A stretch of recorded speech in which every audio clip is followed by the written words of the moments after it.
And a very good evening to you, and welcome to today's edition of Politics 101. This is the month of February, and it is Black History Month, the month that is being set aside in the United States of America for an official recognition of Black history. Started out as Negro History Month in 1925 by the African American scholar Arthur G. Woodson, and it has evolved into a week or into 1 month of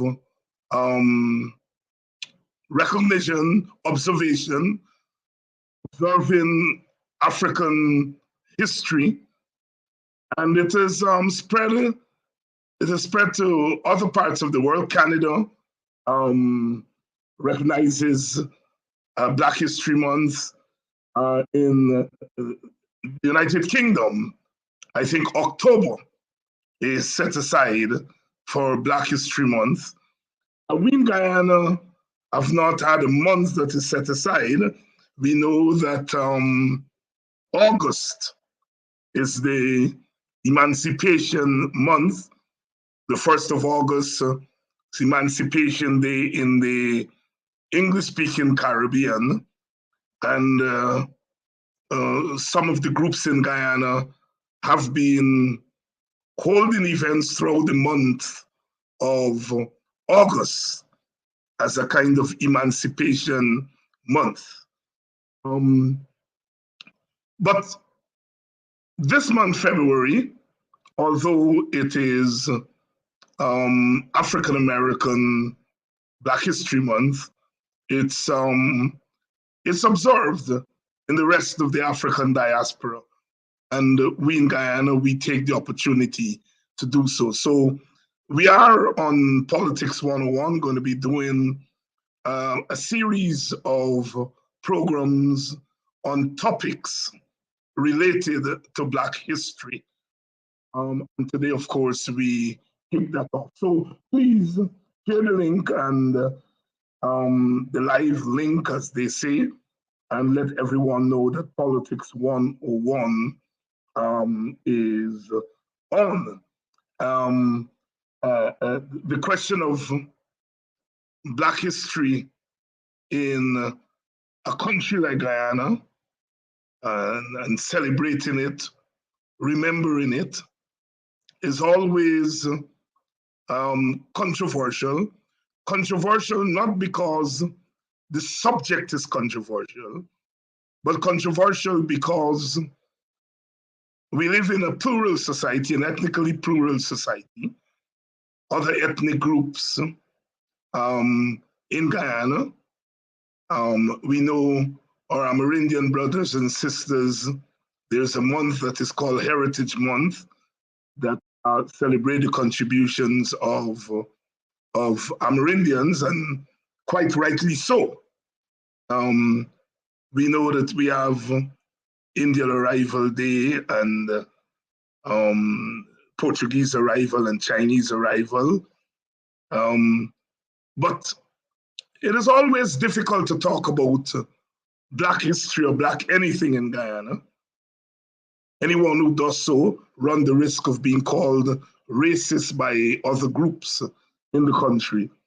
It's as if there's an unwritten conspiracy not to talk about anything Black, not to talk about Black history and Black culture, because it's always seen by others as some kind of domination on the part of African Guyanese. But we have persevered to discuss Black history and Black contributions to Guyana and the Caribbean and the African diaspora.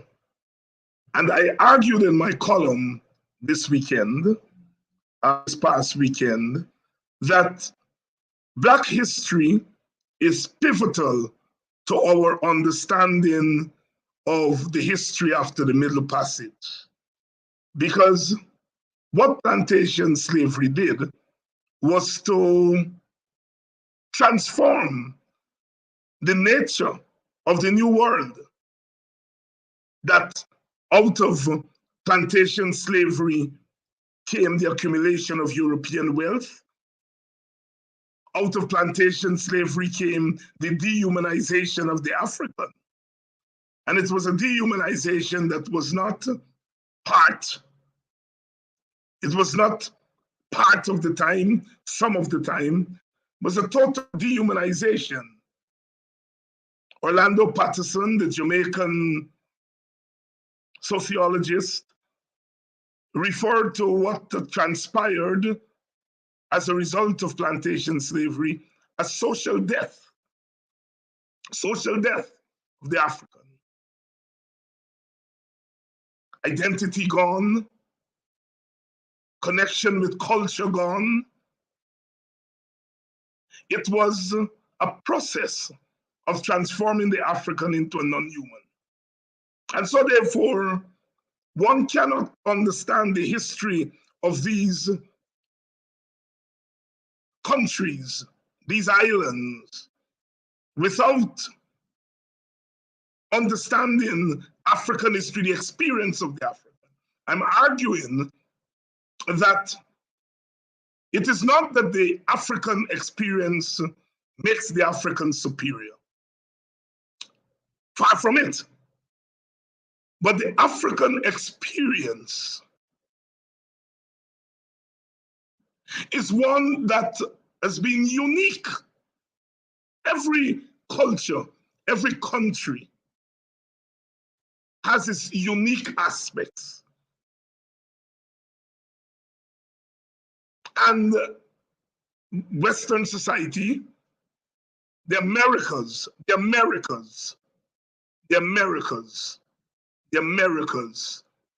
history of the Americans over the last 400 years, at the center of that history is the African experience. The only group that came here in chains against its will makes that experience different. Others came, but not against their will. Others came and were oppressed, but they did not lose their humanity legally, constitutionally. And so, therefore, there is a uniqueness of the African experience.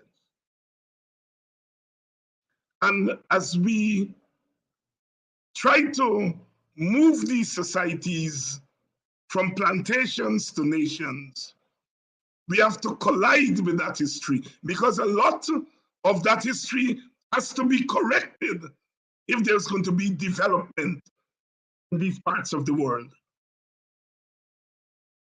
In the song War, which is based on a speech by Haile Selassie to the United Nations, Bob Marley, in the song War, makes the argument that there shall be no peace in the world. There shall be no solution to the world's problem until we solve the problem of racism. Locating racism at the center of the developments in the world. And I'm arguing here that we found oil, but we are not going to develop Guyana and the rest of the Caribbean until we deal with what Guyana calls the scars of bondage. It's there to see. And if people think that they are going to develop Guyana without compensation for the sins of history, they're making a big mistake. What we are contending with in contemporary society is the scars of bondage. And the scars of bondage can resemble bondage. That is why the issue of compensation for the African is key. It's called reparations. That's the term we use.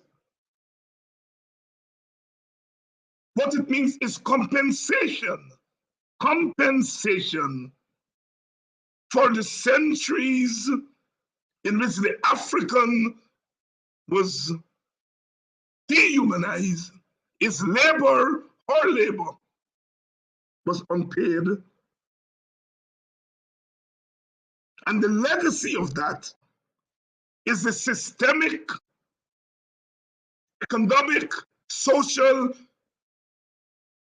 underdevelopment of the African.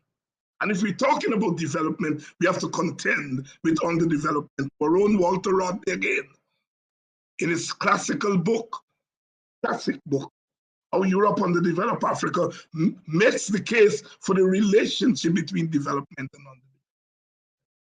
And until Guyana and the rest of the diaspora deals with the underdevelopment system, underdevelopment of the African, we are not going to be able to deal with development. So reparations becomes a very important subject at this juncture, especially for Guyana. Especially for Guyana. And that's what we're going to be discussing tonight as we kick off our Black History Month discussion. As I said, when we talk about Black history, we're talking about the history of the Americas, the history of Africa, history of the world.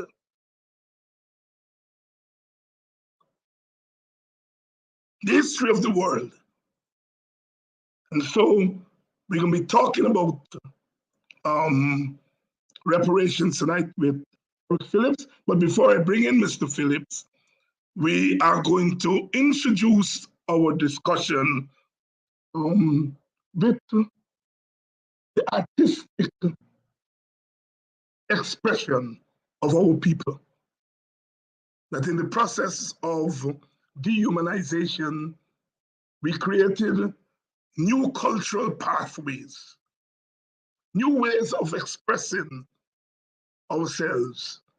And it is that expression that we today call Caribbean cultural expression. So we're going to start by listening to a calypso called Compensation by the late Lady B. Lady B was part of the United Sisters with singing Sandra and Tigress and Marvelous Marvel. Remember that donkey song from the 1990s? Well, they did not only sing about the donkey, they sang about very serious issues that confront us, reparations.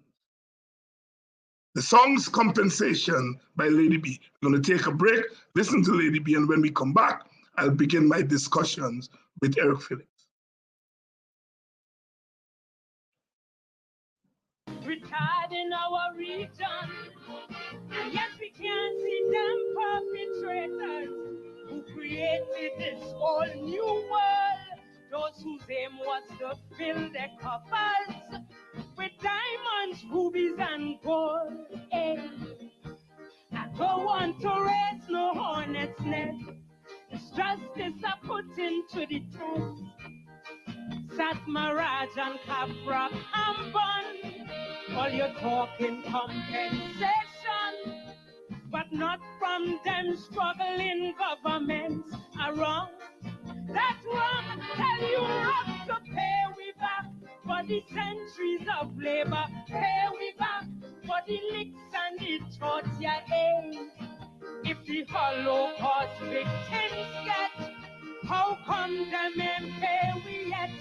Come on and pay we back for slavery and indenture. Pay we back for the ills that we suffer. It's high time to pay some reparation to the Caribbean.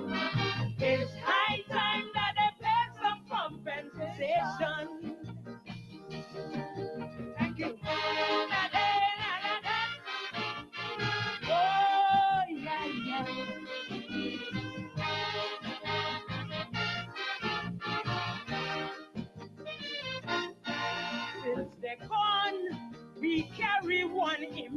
struggling class and disadvantaged, barrackyards, ghettos, and slums. The hallmark of the Caribbean, financial and social depression. And no push, don't talk about brain drain. Always in a World Bank confusion, hustling for foreign exchange. And yes, I don't want to raise no hornet's nest, but this is something we must address. Selwyn Kojo Ramesh Maharaj, I want to put all you two in charge, cause it ain't too late to lobby for human rights. Pick up the fight. Hey, we back. We never begged them to come here. Hey, we back for the rape and the murder, and like they forget what Shoki said. Here we grandfather back pay. Come on and pay we back. The Caribbean call it pay we back, because a payment outstanding is high time to pay some reparation to this suffering Caribbean. More than time that they pay some compensation. Don't you agree? Yeah, man. It's been done all over the world. Come to the Caribbean.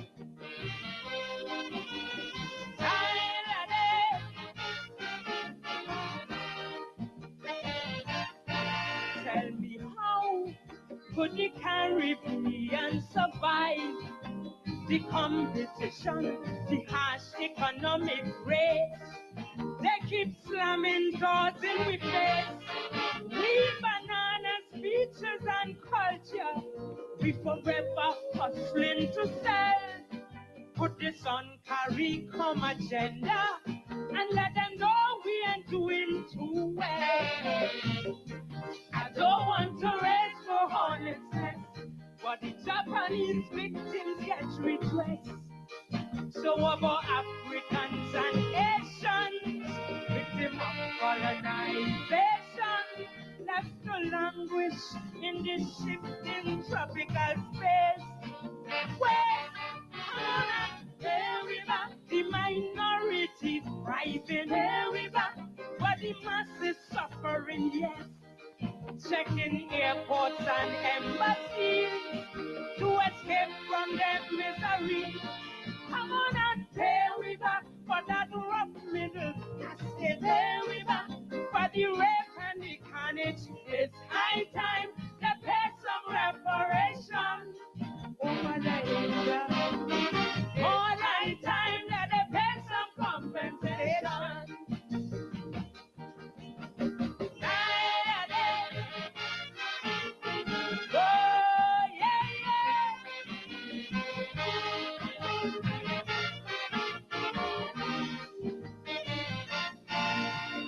Lewis and Eric William Butler and them labor union, they try to secure for we some measure of decency. But when you check a Guyanese dollar or talk to a Haitian brother, then I'm sure you'll agree with me that they leave we in misery. I don't want to raise no hornet's nest. Some might say just forgive and forget. But when you check on an English pound, to a Trini is 10 to 1, while riches still gleaming in the British crown. That's wrong. Come on and pay we back. The Caribbean uneasy. Pay we back with the struggling currency oil. Let's remove the poverty line. We want it in cash, stock, and fine. Come on and pay me back. I hear the prince was visiting. Pay me back. I hope he carried this home with him. It's high time he pays some compensation to the Caribbean. More than time that they pay some reparation. Thank you.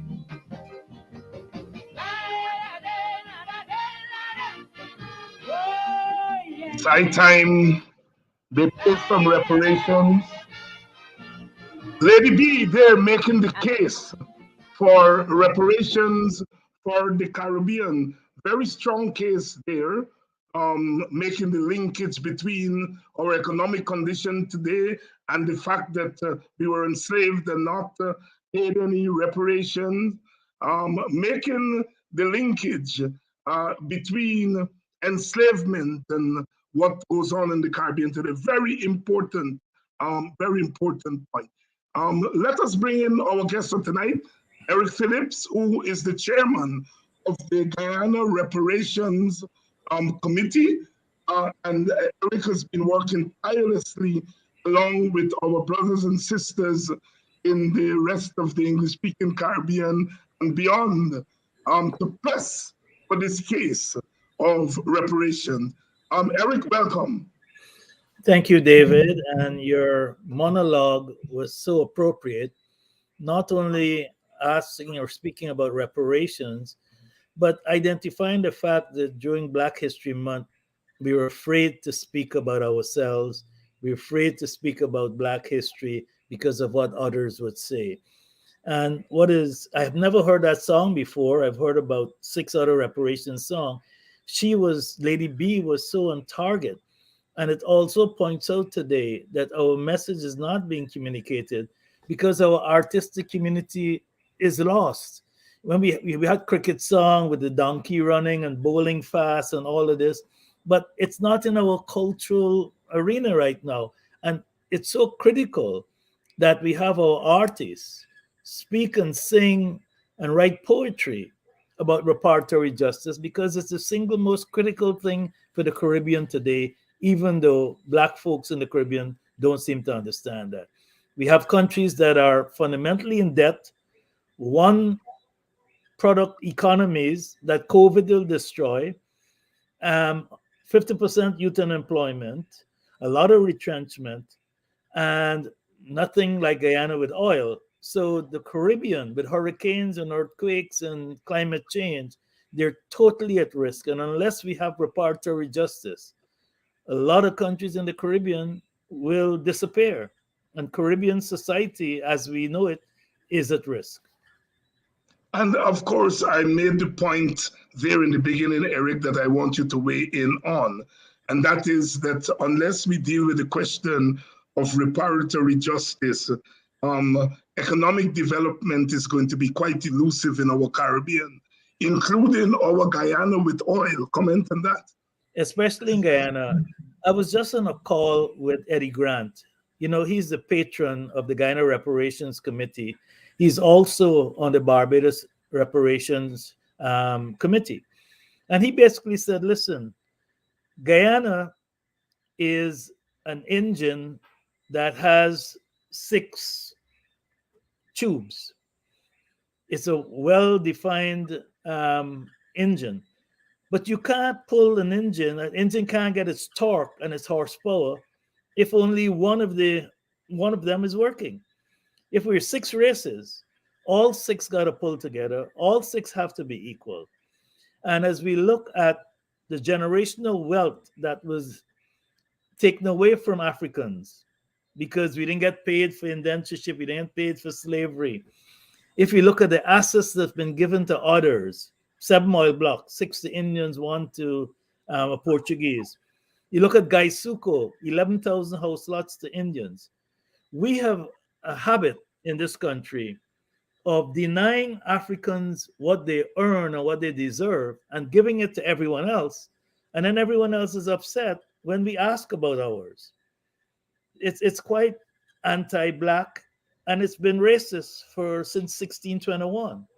If you look at today's political system, it's the same as during slavery. During slavery, it was a winner-take-all system. The white man won and everybody else lost.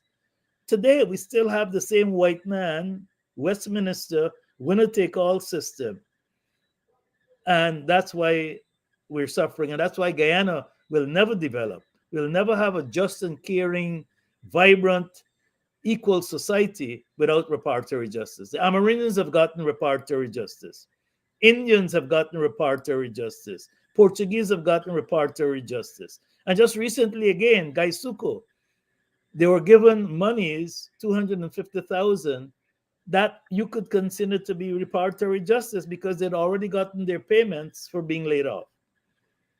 If you look at the budget, where things are being done, there's 63 fish ponds being built in Guyana, all in Indian communities.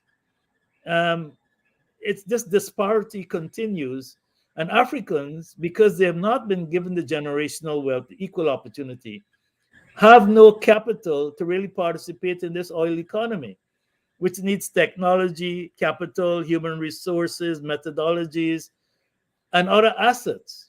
So the gap is being widened purposefully because everybody knows it. And yet we indigenize Guyana. 473,000 Africans died to create that swamp into what is Guyana today. We had the harshest conditions of any slave colony in the Caribbean. And that's why the seawall is at risk today. And that's why by 2050, the world is predicting that most of that is going to be gone. And what I worry the most about, and that's why we're fighting hard for reparations, is unless we get reparatory justice, not just from the British and Dutch, but from Guyana itself, that our villages will be consumed and subsumed by the sea, and we have nowhere to go. The Amerindians who didn't die for Guyana, who ran into the jungles, who were used as policemen and killers of us. Kwamina was shot in the back by an Amerindian. They have gotten reparatory justice through the Amerindian Act of 2006, which is a precedent in the world. Yet we who died, we who moved 100 tons of earth, we who cleared 9 million acres, we who built 2.5 million of drains and all of that, 1.76 thousand kilometers of seawall, we get nothing, and they hate us for being black. Yet we're the ones that pay the price for them to enjoy everything they're enjoying today. It's quite amazing. It's as if they're afraid about black history because it exposes the lies. It exposes the lies that Jagan could never be the father of Guyana, which is what is all over Guyana. How could he be the father of Guyana? Kofi and those guys died to create Guyana. That's why we don't have unity, because we don't teach history. We don't want people don't like the Kofi statue at Independence, at the Square of the Revolution, because it reminds them, as Philip Moore did in that particular monument, that it was Africans who built and died for this country 200 years before anyone else came. And in terms of reparatory justice, just to show you the injustice, 9 Amerindian tribes received reparatory justice. They now own about 18 to 19% of Guyana. They have a Toshaus Council, which is a constitutional body funded by the government. They have an Amerindian Development Fund, which is funded by the government. And they have an Amerindian ministry, right? 3 of those groups, the Waiwais, the Mukusis, and the Wapishanas, came to Guyana 100 to 200 years after we were here. They came from Brazil. But we all call them First Peoples because we want to distort our history, and we don't want to talk the truth during Black History Month about our true history. Yes, and of course, Eric, the indentureship itself was really reparations for the plantation owners. When slavery ended, they made demands of the that they be compensated, and indentureship was itself compensation, reparations. Absolutely. Yes. You hit it on the nail. There were 20 million pounds that were given out to 46,000 British citizens. In Guyana, it was 2,741 British owners, including men, women, children, and the church, who owned the 84,424 slaves at emancipation. Interesting enough, David, just to show the DNA, entrepreneurial DNA of African Guyanese, if you do a calculation about this payment, a freed African Guyanese was worth 51 pounds, whereas a freed African throughout the rest of the colonies was worth 17 pounds. Mm-hmm. And that, therefore, to me, tells me why we created the village movement. Because of the DNA in us who were here, our ancestors. The village movement was not developed in any other part of the world. It is the greatest post slavery achievement and entrepreneurial event in the world. So you look at what we did to build Guyana, no other island did what we did. 15,000 square miles will engross all the Caribbean. That's what we cleared and died for. How much is Barbados? 156 square miles? Yes. Or Yeah. something like that. We cleared 15,000. And so even the Caribbean does not understand and appreciate what African Guyanese did to create this society, which is now the wealthiest in the Caribbean and will be the wealthiest for quite a while. Yet we are deprived of equity and equality and equal opportunity, purposefully. Eric Phillips, the chairman of the Guyana Reparations Committee. And tonight we are kicking off our Black History Month programming with a look at reparations. And we are, of course, arguing that reparations, which comes from the word repair, there's a damage that was done.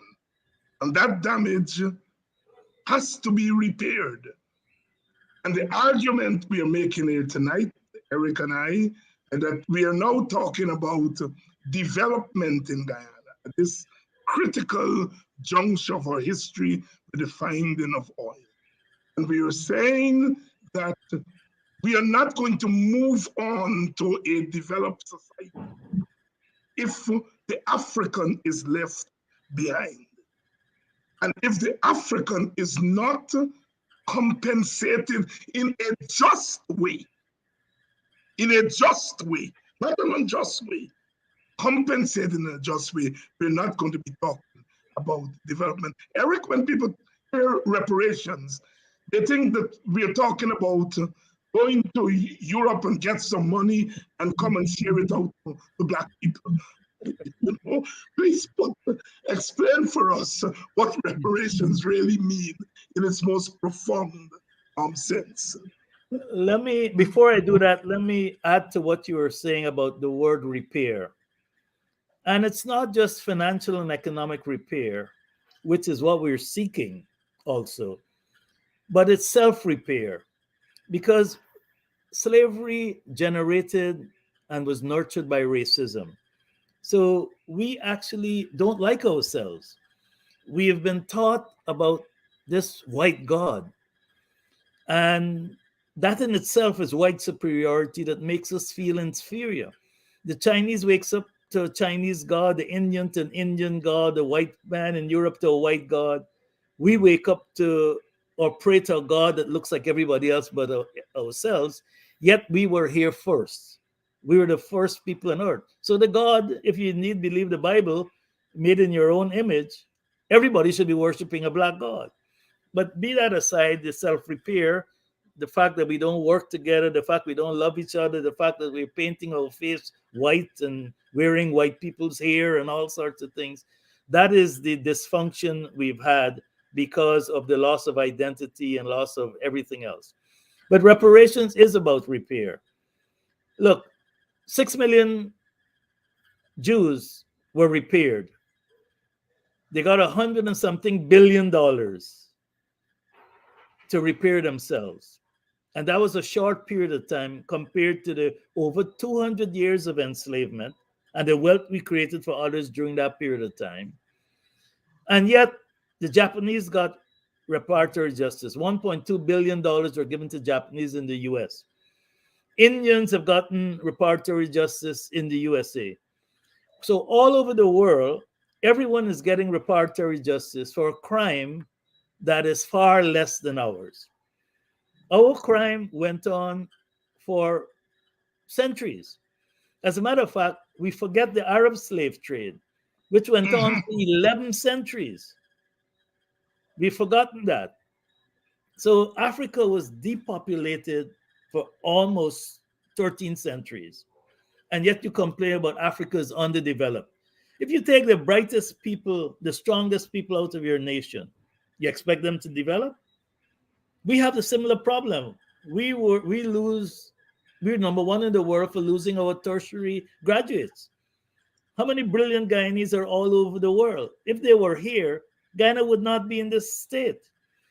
But reparatory justice is about repairing, making whole about crimes that have been committed. And the UN, the Durban Conference, said that it was and is a crime against humanity and that reparatory justice should be had. So why is it that everyone else gets it? But when it comes to us, everyone forgets it. Now, we expect to get reparatory justice from 9 European countries who are part of the criminal enterprise, because that's what slavery was. Criminal enrichment built Europe. Criminal enrichment built America. That's a fact. And that same criminal enrichment has made the Caribbean poor, has made Africans poor, have classified them as less than human. So, the funny thing about it is that we're less than human, but during slavery, you raped and plundered our women because they were human. It's fascinating. And one of the things we have lost, David, is to redefine our language. We keep calling ourselves, through our music and through our culture, slaves, and we call our women all sorts of names. It's part of a conditioning that we don't seem to understand has significant psychological impressions on us and on our children. Our theme for Black History Month in the Guyana Reparations Committee is Black is Beautiful. Black is beautiful, always was, and is today. That's our theme. We have to start to re-educate our folks about the beauty of the African continent. I lived in South Africa for 7.5 years. I've traveled to 40 African countries. It's beautiful. And yet, we're told that we live in huts. Africa has some of the most beautiful cities in the world, but we don't see that on TV. So our Black History Month theme is Black is Beautiful, and that's part of the repair. The repair is twofold: psychological and financial/economical, and that's what we plan to do this month. And that's what we plan to do this month. And of course, Eric makes the point there that we're talking about reparations, not just economically, but what slavery did was to destroy the psyche of the African. And so reparations is about reclaiming all of that. We're going to take a short break, and we're going to go back to the archives, and we're going to listen to a song by Abby Blackman, the daughter of the late great Ras Shorty Eye, man who created soca. Ras Shorty Eye, in our time, he used to be called Lord Shorty, and then he changed his name to Ras Shorty Eye. And created soca in the mid-1970s, the soul of calypso. You young people who dance today to soca, it was created by Ras Shorty Eye. Here is his daughter, one of his daughters, Abby Blackman, singing Reparations.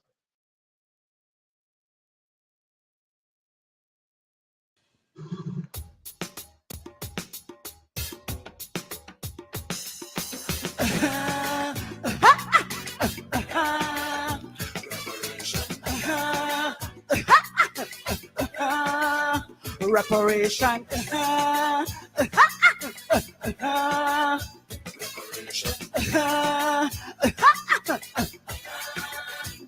Liberation is a process and a journey to rediscover our true identity. Between you and me, reparation is the key to restore the African psyche. A Negro who feels inferior can never be revolutionary, but the African who is blessed by the ancestors will create a new society. Don't get caught In no unrealistic fantasy, reparation is about much more than money.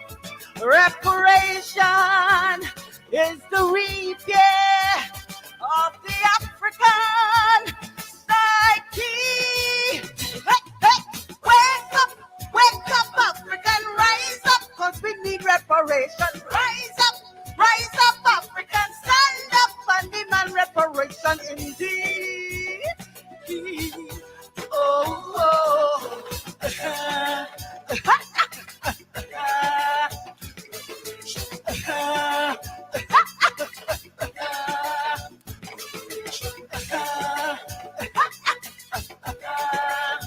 Reparation. 6 million died, and the Jews won't let the world forget. 1 billion Africans slaughtered with no outrage yet. Between you and me was enslavement, not slavery that destroyed the African family. Misagreed, divorce, sex from nurturing, then AIDS, guns and drugs continue the attack. So today's children are lost through uncaring parenting. While fighting back, still hate being black. Don't get caught in no dynastic controversy. Reparation is about much more than we family. Reparation will rebuild our spirituality. Hey, wake up, African, rise up, cause we need reparation. Rise up, African, stand up and demand reparation indeed. I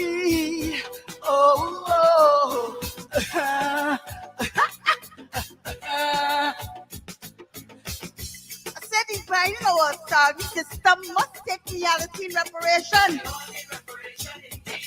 Yes, we all need reparation indeed. He who gave the world philosophy can never condone immorality. Hey.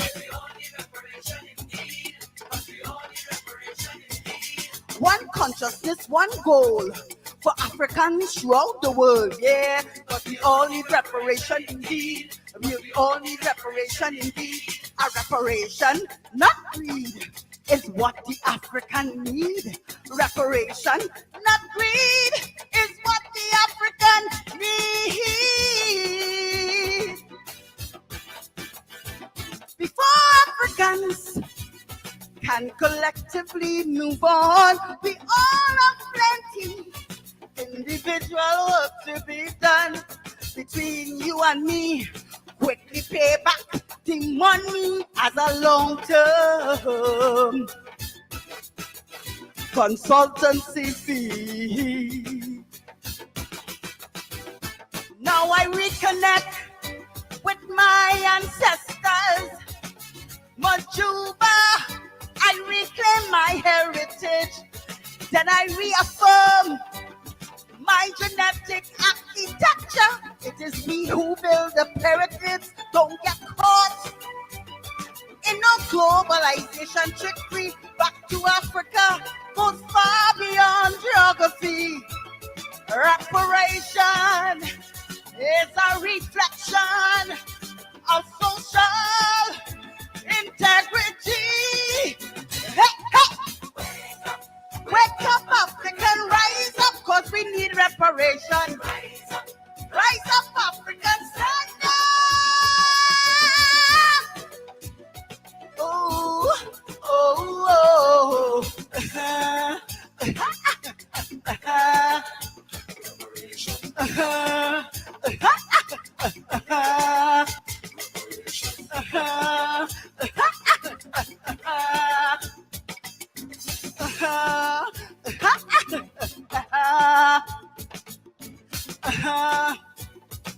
I say more Juba to Kwame Nkrumah. I say more Juba to Martin Luther King Jr. I say more Juba to Malcolm X. I say more Juba to Samuel Zulu. I say more Juba to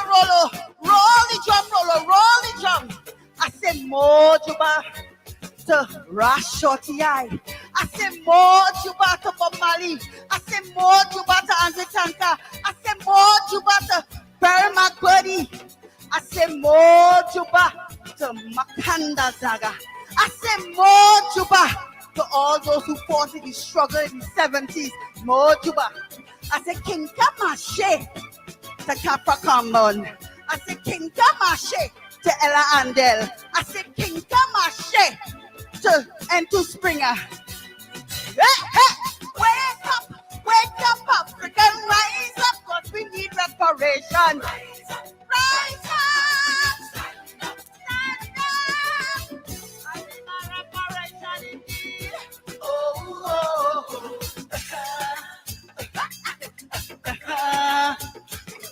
Oh yeah, oh, Tilakbo, Tani Tilakbo, Tilakbe. Oh yeah, oh, Tilakbo, Tani Tilakbo, Tilakbe. Oh yeah, oh, Tilakbo, Tani Tilakbo, Tilakbe. Oh yeah, oh, Tilakbo, Tani Tilakbo, Tilakbe. Powerful rendition there by Abby Blackman, the daughter of Ras Shorty I, the founder of soca music. Very powerful, pregnant with lots of history. But more than that, the fundamental point that reparation goes far beneath the surface. Phillips, any takeaway there from Abby Blackman's powerful song?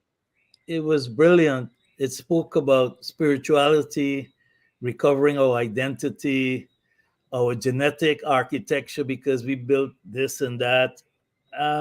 She was 50 years ahead of her time. We should be singing these songs and playing these songs every day of every month. It was so powerfully constructed. It was a story, it was history, and it was true. And she called so many of our heroes that we have forgotten. Yes. I'm going to play this at every Reparations Now TV program. Yes. Yes. And you know, I'm teaching a course this semester called Peoples and Cultures of the Caribbean, and I have a module on reparations, and I use these musical selections because you know the young people today, they connect to music, right. And it's really amazing the kind of perspectives that come through from these. And she's a young woman. She's not not old. So there is hope for us. The consciousness yes, in that song. Yes. And I think it's a challenge to our Calypsonians and other singers in Guyana, because we come from a very rich tradition of the spoken word and song. And in Ghana, you mentioned you mentioned a few minutes ago Eddie Grant. Yeah, he has a reparations album. Yeah. That's right. By the way, David, last week the Institute of Black World created their own media platform, and there was a gentleman from the Songs of Blackness who's going to create a new reparations song because there's a vacuum. But these should be there. These should be there. These two songs you played. Yes. So Eric, we know that the Caribbean CARICOM has embraced reparations, and that is a great victory because our region has not always been progressive when it comes to these issues. And I know people like yourself and Sir Hilary Beckles and Vereen Shepherd and others across the Caribbean have been working really feverishly to push this idea of reparations far beyond the small confines of Black intellectuals. Tell us what you've been doing and some of the strides that you've made. Yes, David, you're so right. The CARICOM leaders in 2014 passed a unanimous resolution to create reparatory justice groups in the country, in the Caribbean, and that was partly to protect themselves from being indiscriminately attacked by these European countries. But we've done a lot. Just to tell you what's going on this year, letters have been written to 9 European heads of states by Mia Motley, who is the chairman of the Prime Ministerial Subcommittee on Reparations. There are 5 prime ministers asking for a development conference. That dialogue has been going on. We've had an Africa Diaspora Conference to bring the Africa Union on so that they would be at any meeting we have with the Europeans. We also had an Africa Caribbean Heads of State meeting last September, and they're on board in terms of reparatory justice and pushing for it. But we've spurred movements in Britain. There's now a UK parliamentary committee on reparatory justice. So people from both sides, from all the different parties, have come together to form a UK parliamentary committee to look at it. In Holland, there is a reparatory justice group. In Sweden, in Germany. So it's spreading in Europe, in Brazil, in Colombia. And of course, in April will be the 7th anniversary of the North American African American Reparations Commission, which we helped to spur. And of course, HR 40 is now the big topic in the US, and we're supporting that. We also are expecting in August a visit of kings and queens. David, this will blow you away because it blew me away. There's 745 African kingdoms in Africa. The Ashanti Kingdom, the Zulu Kingdom, this, that. And there's a group out of London, but they have members in 11 countries called IDO that's coordinating this trip. Right now, there's a fixed date for August 25th to 29th in St. Louis, Missouri. But we are working with them, this is the CARICOM Reparations Commission, to bring them first to London, then to the United States, probably Chicago, Atlanta, Washington, and then to the Caribbean. Now, 30 of them will come. And of course, they will have their entourage with princes and princes. And we will have business people. We're hoping to get Dan Coty, who is the richest man in Africa, Moss Machine, and Cyril Ramaphosa, he's another billionaire, to come with this group. And so we would have a 4-day trip, a 4-day program where they'll meet Africans and Africans in the diaspora. There'll be a business meeting. There'll be a conference on reparatory justice and on reconciliation. There'll be storytelling. There'll be all sorts of things. So that's being planned. And we in Guyana are hoping it happens. We're part of the planning committee together with Vereen Shepherd, Hillary Brown, who's with CARICOM, and Antigua, who is also pushing. But we also plan to have a global African conference on reparatory justice, where groups from all over the world involved in reparatory justice will come and have a common cause. Also, as you know, David, and you are probably closer to this than me, this year is the 50th anniversary of Walter Rodney's book, How Europe Underdeveloped Africa. Yes. Uh-huh. And so Hilary Beckles has just launched the new book, How Britain Underdeveloped the Caribbean, in honor of that anniversary. So we have lots of things going on at the global Caribbean level, conferences, forum, meetings with kings and queens, development conferences with the Europeans involving the Africa Union, African heads of states. But of course, we also have to deal with reparatory justice issues at home. In Guyana, we have a legitimate claim to reparatory justice from Guyana, because it was Guyana, through a parliamentary act in 2006, that gave the Amerindians 13.8% of Guyana. It's now blossomed to 19%, gave them an Amerindian Development Fund, a ministry, and all of that. And we're making the argument that since it's a legal precedent, that Africans should also have reparatory justice from the state of Guyana. In our book, The Guyana Reparations Story, we identified 15 steps taken by different governments to keep the African back. But it was the Dutch government, then the British government, then this modern government since independence. We've documented that. We're also documenting what everybody else has gotten. People forgot that Indians got 11,000 house lots in Gaisuko and a development fund to build their homes. We look at who has the oil blocks. who has the gold blocks, who has the forestry blocks. These are all state assets that others have benefited from that we haven't gotten. So we're claiming 18% of Guyana. It's a legal claim if it has to get to that. And it's a claim that cannot be defeated because you have a precedent in terms of the Amerindian Act of 2006.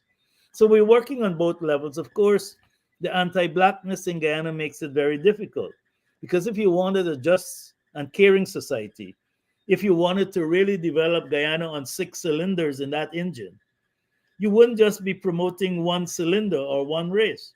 We don't have the human resources capacity to develop our oil. We don't have the human resources capacity to develop our economy. We have 18.5 million acres of pristine forest. We should be into carbon credits, and everybody should be getting a benefit from that. We can grow 200 fruits and vegetables. You know, we're the second most endowed nation in the world per capita for fresh water. We have the 5 top products in the world: oil, gold, land, agricultural lands, forests, and water. We are so rich, and yet the country is so unbalanced and so unfair and so unjust because one group is trying to claim it for themselves, and they were not the ones who died to build it. Indentureship was a bad contract. It was a bad period.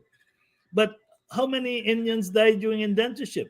473,000 Africans died in Guyana. You know, we got our heads chopped off in the 1823 rebellion. 3 Amerindian groups were not here in the 1763 Barbary Slave Rebellion. You know, so it's totally unfair. And, you know, the universal laws say that every action, there's an equal and opposite reaction. There's karma. You cannot keep preventing Africans from their just share and hope to have a healthy, safe, peaceful, prosperous Guyana. It's never happened anywhere in the world. And there's an African proverb, David, I know you're aware of this. When 2 brothers fight, the neighbor takes the property. That's what's going on in Guyana. Divide and rule. So Exxon could do whatever it wants. They're treating our employees, local employees, badly because we are not united. We've never been a nation. We're still 6 tribes. Because if we were a nation, we would have a truth and reconciliation. We would have a coming together. We'll have a respect for each other that doesn't exist. We will teach the correct history in our society, and we would know what is fair is fair. But we don't have that society, and we need leadership. Leadership is the key. A great leader could tomorrow make Guyana great. Eric, you know, there is a debate going on in the newspapers over some booklets that have been published by the Ministry of Education. And it's quite interesting. Have you had a chance to take a look at those booklets? No, but I've been following the debate. It's fascinating. Truth is a difficult thing to present in Guyana. There's so many falsities and so many opinions about facts. Yes. You know, and they will never write the truth because the truth will make all Guyanese realize the contributions of Africans. Yes. Look, David, it's so maddening to show you the dysfunctionality in our community and in the society. There's been the last 3 days great acknowledgement of this great Indian singer who came to Guyana. I've never heard of her before because I was probably out of the country. Yes. Right. But Dr. Lunk died, and her musical heritage is second to none in the Caribbean, and nothing about her. So we're embracing others, but we wouldn't embrace a Black woman who's one of the greatest Guyanese ever born. I mean, Jesus getting his just credit. But what about Dr. Yvonne Lunk? Her father and mother were the first to get LRSMs. They have a history of over 100 years of musical brilliance in Guyana. So it shows you how the society is willing to embrace a foreigner who is a great musician, but unwilling to embrace a Guyanese who is a great musician. This is the type of dysfunction we have. And it's because we're not teaching our history. We're not embracing Philip Moore and his brilliance, or Dr. Lunk and his brilliance. But we will all acknowledge Yesu Prasad or the singer. It's sad. And yes, and of course, Eric, when you make these comparisons, it is not that you are saying that these people do not deserve to be recognized. They You're deserve to be making the recognized. comparison, Yes. because you can hear tomorrow somebody's going to write a letter in the newspaper. I managed to come across Politics 101, and there was Eric Phillips saying, that Indians should not be recognized and so on and so forth. Because when it's so difficult in this environment, as you were saying, to really say anything about Africans in a real serious way. And our own people sometimes contribute to that.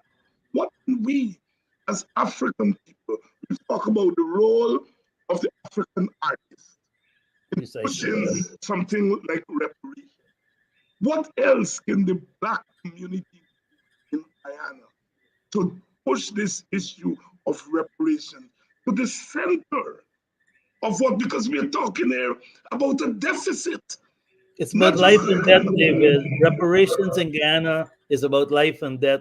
Reparations in the Caribbean is about Caribbean civilization, life and death. It's that serious. Listen, if the shore disappears, as climate change experts are saying, everybody in Guyana will be damaged. So we should be planning now a new city. We should be looking at our villages, which we bought. No one else bought them. Everybody, Indians were given 7 villages in Guyana. I don't know if people know that. We had to buy ours. Then there were 12 actions taken to destroy our villages. But Wim and other places were given to Indians. Hurst-Duran was the first village. But we can't have a good conversation because anything that we say about Black, we're racist. Yeah. We can't do a comparative analysis. We can't present truth. And this is the problem we have in Guyana. Our own Black people are afraid of the word reparations because they don't understand what repair means. It's self-repair as well as financial repair. It's about generational wealth. It's about creating an equal footing for your children and grandchildren. We have many African Guyanese who are, how can I put it? They are defeating our own purpose in reparations because of short-term gains. Their children are going to suffer. They don't understand that. They'll not always be here. Not always be this government in power. So why are you sabotaging your own? Because you're afraid of being yourself, or you're afraid that if you say something that you will lose your job or anything. So that's the challenge. We're dying slowly every day, but we're afraid to accept that and make changes. So we're going to continue with our TV program. We'll continue. We have a program that will take us to villages this year. We're writing 50 short stories that will bring out our history. We have Ikemba, which is our Youth for Reparations group. We hope the kings and queens come here because that will reconnect people in terms of starting to understand who they are, their identity. As Abby Blackman says, what's your heritage? Rediscover all of that. Because we've been told Africa is a dark hole and it's the furthest from the truth. Africa still owns the world's most wealth in terms of cobalt and diamonds and rare earths and everything. And that's why Africa is still being plundered. That's why Africa is still being plundered. And if Africa is plundered, then it means all Africans across the world will suffer the effects of that. We in the Caribbean, Guyana included, we have been part of the plundering of resources, the plundering of the labor of Africans to create European wealth. Haiti, before 1804, was the richest sugar colony. After Haiti won its independence, Cuba became the richest sugar colony. And we know that these small island states and mainland states like Guyana were pivotal the accumulation of British wealth. There could be no Mother Britain, rich Mother Britain, without these islands and the mainland countries. So that is societies so complex, small in size, small populations, but central to the creation of European wealth. All what they call modernization. It is why when Caribbean scholars refer to the Caribbean as a civilization, I know some of the young scholars take exception to that because they do not believe that we are a civilization. But we have to be a civilization given what we have contributed. And Africans are central to that civilization. You mentioned the village movement. The village movement was about civilizing the wild coast, a place where people were bought, sold, and killed at will. And our foreparents turned that place into this civilization that we now call Guyana and that we are a part of. And so it is important that Black History Month be every month. And so that is why, in spite of what they say, we are going to dedicate this month towards the continued education of our people, lifting our people. Because sometimes part of the scars of bondage is that we feel so down. We are beaten over our heads. We look at the budget, nothing in there for our people. Just little crumbs that are thrown at us. And we feel beaten sometimes. So part of what we're doing on a program like this is lifting our people. Phillips, you have been in the valley for as long as I've known you and longer than I've known you. And you are best poised to tell the story of our struggle. People believe that when emancipation came, that was the end of our struggles. It was the beginning of a new struggle. In a sense, it was the beginning. And that we have to grapple, still have to grapple with the real freedom. What must emancipation mean? David, I'd like you to ask our audience this question. Imagine waking up one morning, you have no job, you have no home, you have no food. That was emancipation. What would you do? Wake up tomorrow, no home, no education, no job, no food. And yet our people from 5 villages were able to put their money together, pool it communally, and buy Victoria, the beginning of over 200 plantations. What type of people are those?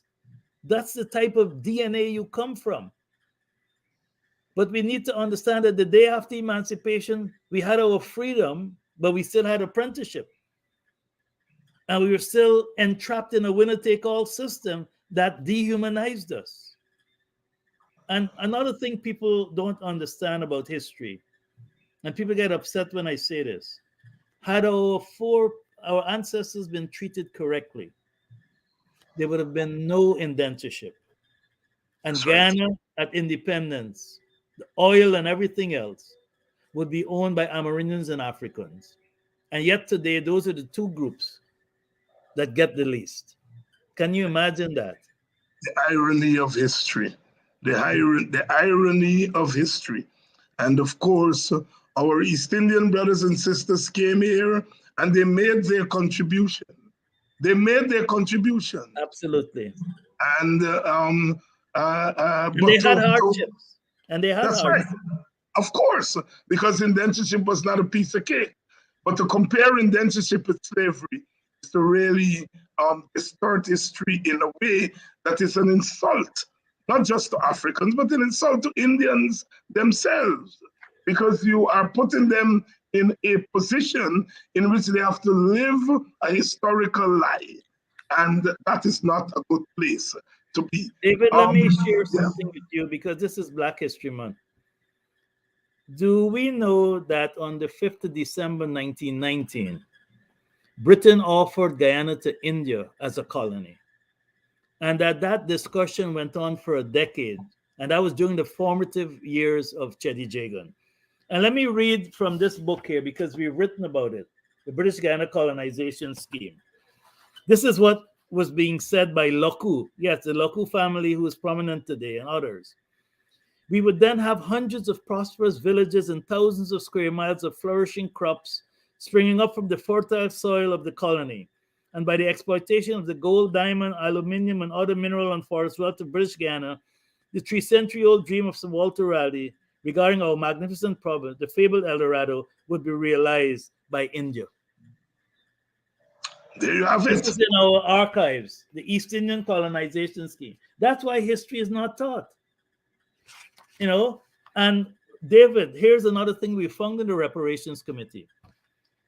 They named, this is what they named: 6,300 acres in the Pomerhoon behind Hampton Court, 8,000 on Hog Island, 2,000 Philadelphia to Bonasika Creek, 7,000 adjoining the Canal Polder, 32,000 from Mahaika, 14,000 on the west coast of Abari, 7,400 acres in the Quarantine Coast, and another 100,000 acres. Do you know, David, that in some way, all those lands that were identified in 1919 are today owned by Indians? How did that happen? Not by accident. Nope. Not by And accident. this is our history that's been hidden. The East Indian Colonization Scheme. And it was Loku and it was Mahatma Gandhi who said no to it because he was worried about how Indians would be treated in Fiji. But Yes. Guyana was offered to India as an Indian colony. And that mentality, according to Clem Sichuran, still exists today. Exists today. Eric Phillips, as usual, giving us quite a bit there in terms of his history, but the FACTS of history, sometimes it's stunning what research can bring up and change our perspective about things. Eric, as usual, it's always a pleasure to have you on. The ton of information, as I said, that you bring, the perspectives, the creativity of thought, which is so lacking in our public discourse. You know, we follow models. One people, one nation, one destiny. And we don't go beneath those words to recognize that there is something that is fighting against that aspiration. Something that is fighting against that aspiration. And when we're armed with knowledge, we're armed with potential power. Closing thoughts, Eric. Black History Month is critical to all of us, David, because Black History Month is about world history. This world began with Africans leaving Africa and populating all the continents. That's Black history. Lucy, the skeleton, is 3.2 million years old. We are the history of the world. So Black History Month, it's sad that we have to come to this stage where the world's history has to be put into a month because people are afraid to let us know how great we've been. And so in Guyana, we have to be hopeful. The truth will always rise to the top. And we need to be cognizant of what our ancestors did and follow their roles. We built villages, we built communities, we were communal people, we were spiritual people. We have an entrepreneurial DNA. And Guyana needs all of that. Guyana is a country of villages, and that evolved from the village movement. A lot of blood was shed for Guyana, African blood. And we need to acknowledge that. And if you want to have a really prosperous, vibrant, and just Guyana, reparatory justice is a necessity. And it will happen. Because It's Africans a necessity. have never shown away from a fight. And this is a fight for our generational wealth and for our children and their grandchildren. Thank you Whether so we much. fight Thank you. spiritually or historically or legally, all Africans need to be engaged in this. Thank you very much, Brother Eric. And we certainly will continue engage you because as the viewers are saying here, history lesson tonight. History lesson tonight. Thank you very much, Eric. Thank you very and much. To you, the audience, thank you so much, Linda. You're reading this book, Old Blood by Edgar Methalza. My goodness, quite a powerful book. And for me, Methalza is far and away the greatest novelist that Guyana's produced. And we've produced some really serious novelists. I don't know how much of Methalza is being taught in the schools. When I was a schoolboy, My Bones and My Flute, A Morning at the Office, those books were staple. I don't know now. But I owe some of my own writing style to Methalza, who's a novelist that sets up the scene before he gets into the story. I was so captivated by that style. When you get to the story, Methalza's put you in the groove, so to speak. For me, still the greatest novelist.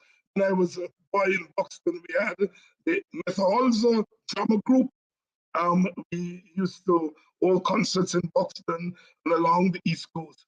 Good to see somebody really going back and reading Methalza. Of course, the Guyana trilogy, world acclaimed. Those of you in the audience, Edgar Methalza.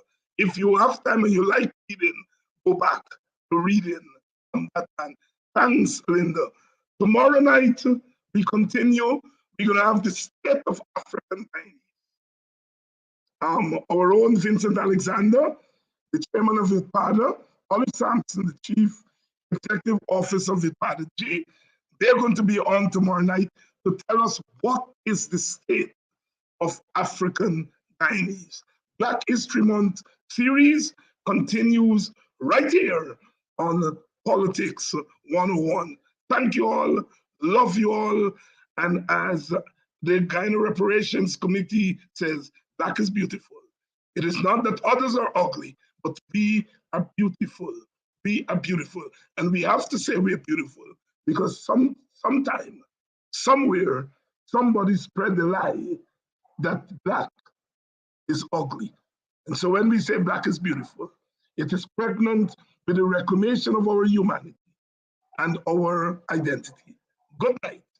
Good night. See you all tomorrow night as we continue this journey through Black History Month. The most morally, spiritually. Good night.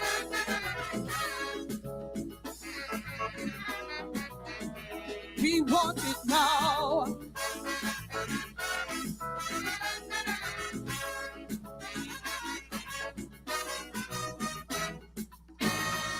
There's no blacker day in history whatsoever that highlights man's savagery unto man.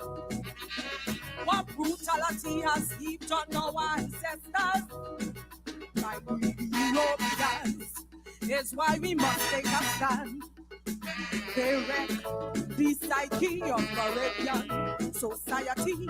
Third world still reeling from their bloody lynching. So it's a natural call, Caribbean islands all for compensation from this great social fall. Is why we want reparation for slavery. The whole Caribbean system for all the pain that we undergo. We want reparation for slavery. The time is now. The time is now to rebuild, repair, and empower. The black psyche must be a power. We want full reparation now.